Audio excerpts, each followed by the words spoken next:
Hey guys, it's Danny, and today I'm very excited to be sharing my clean and delicious homemade veggie burger recipe with you guys.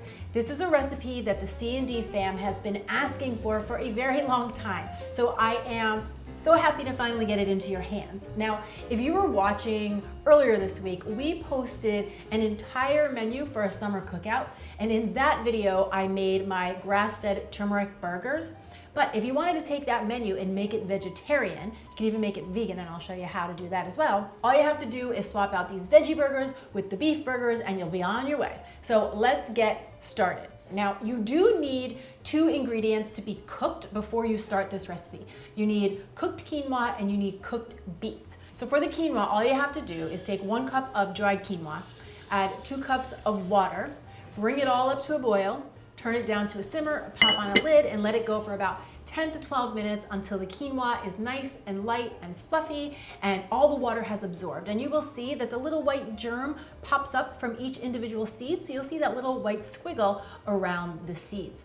Now for your beets, you can steam them, you can roast them, but I prefer to take a shortcut method and buy them pre-steamed at the grocery store. Most all grocery stores, if you look in the produce section, they have like steamed lentils and steamed beets. So I like to buy them in a package just like this. It's a really big time saver, but either way, if you're gonna do these steps, I would do them ahead of time so you have the ingredients ready to go. So over at the stove, I've got a nice big skillet heating up over a medium heat, and to that I'm adding just a little bit of avocado oil. Once that oil heats through, which will be pretty quick if your pan was hot, you're gonna add in 1 chopped onion along with a pinch of salt, maybe just a little bit of pepper for fun. Stir that around a bit, let it cook for about 5 minutes. You just want the onions to soften and they're gonna begin to look translucent. From there, I'm adding in 4 cloves of chopped garlic, 2 teaspoons of ground cumin, which is nice and smoky, but it's not spicy, and 1 teaspoon of oregano. Give that a little bit more salt, a little bit more pepper, stir everything around, and then I take a big handful of baby spinach that I roughly chopped up and add that to the pan as well. Give that all a stir, and then once that garlic is nice and fragrant and you can see that the spinach has wilted down a bit, just shut off the heat and let that cool down. Now in the meantime, I like to prep my beets because what we're gonna do is shred the beets. So you need a box grater just like I have here. If you're in the market for one, I will link down in the description box below. And you're gonna use the big holes on the box grater and just take your beet and run it up and down the grater. You're gonna see, because the beets are soft, that it's very easy to do. They shred up very easily. Just watch your fingers when you get to the end. I also recommend doing what you see me doing right now, which is just shredding them right into your bowl. Cooked beets can be very messy and they do stain things like cutting boards and hands, so the less transferring you have to do, the better. Then once your veggie mixture is cool enough to handle, transfer it into a food processor along with 1 can of drained and rinsed kidney beans. And FYI, you guys, you could do a black bean or a pinto bean, so use whichever bean you prefer and or whichever you have on hand. Pop the lid on, and I'm just gonna pulse this back and forth until it starts to break down. What I want it to do is to be broken down and all work together. What you don't want is to be a complete mush. So you're looking for a texture like I have here.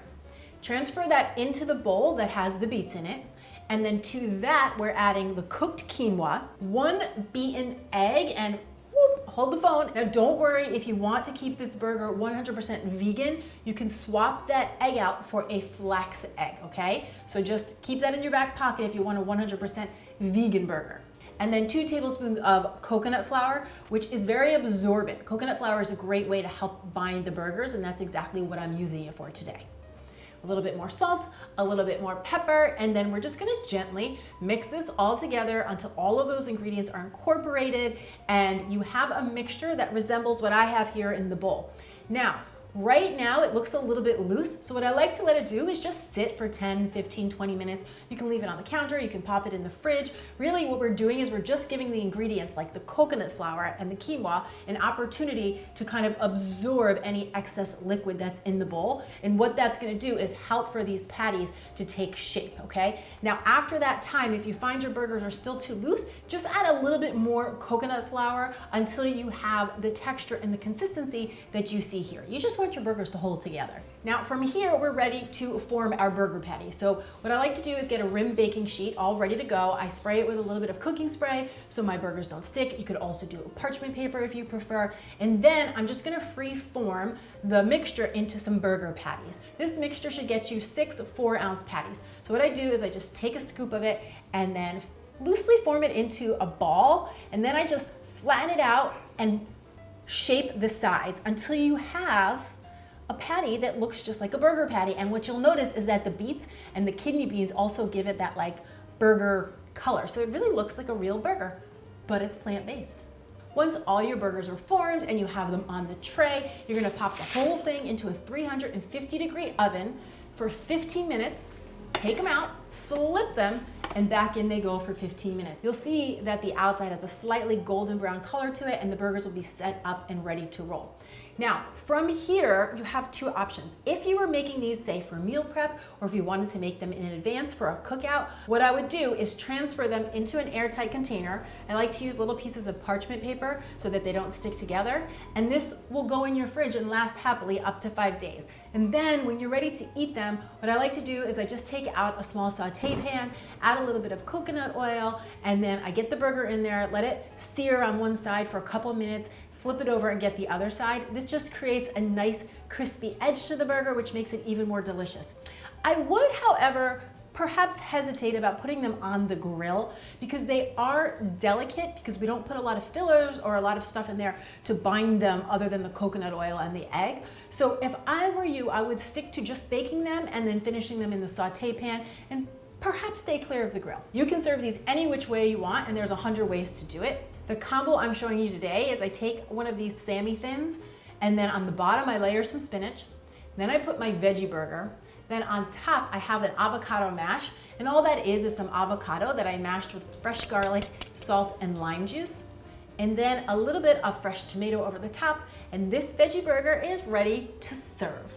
I'm really excited for you guys to try this recipe. I can't wait to see how you put your own spin on it and what toppings you use. And when you do, make sure that you snap a picture and then tag me on Instagram and on Facebook using the hashtag DannySpees, Clean and Delicious, or CND Fam, or use all 3 because I absolutely love to see your clean and delicious creations. If you haven't already, my friends, please take a moment and subscribe, like, and share this video with anybody else that you know that wants to eat well and cook more.